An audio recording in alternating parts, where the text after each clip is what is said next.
শুধু কান্না করছে আর বনের মধ্যে গিয়ে বাস করছে। তাই মায়ের একটু বিবাহ হয়েছে, কেননা যেমন করে হোক ছলে বলে করে কৌশলে তাদের হাত থেকে বোঝাটা নিতেই হবে। তাই সরকারি আবার স্বপ্নে আদেশ দিল,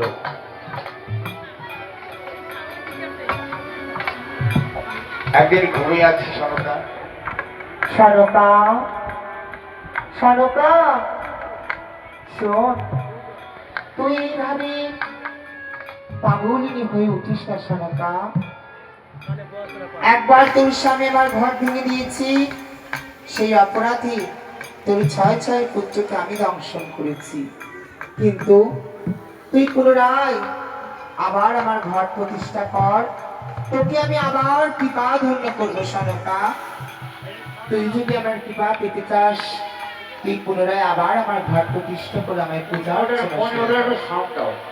তুই পুনরায় আবার আমার ঘর তুই প্রতিষ্ঠা করি, পূজা অর্চনা কর, তোকে আমি কৃপা লাভ করবো সনকা।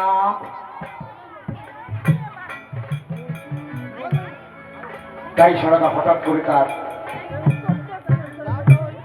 আচমকা ঘুম ভেঙে গেছে। দেখি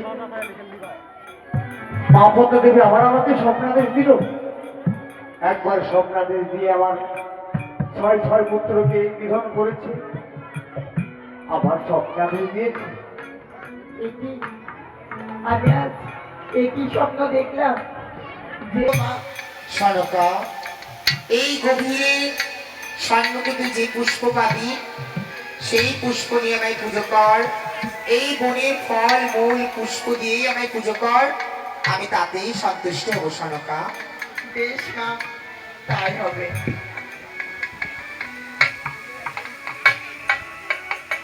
তাই সরকা বনের মধ্যে গাছের ফল পেড়ে আর পেয়েছে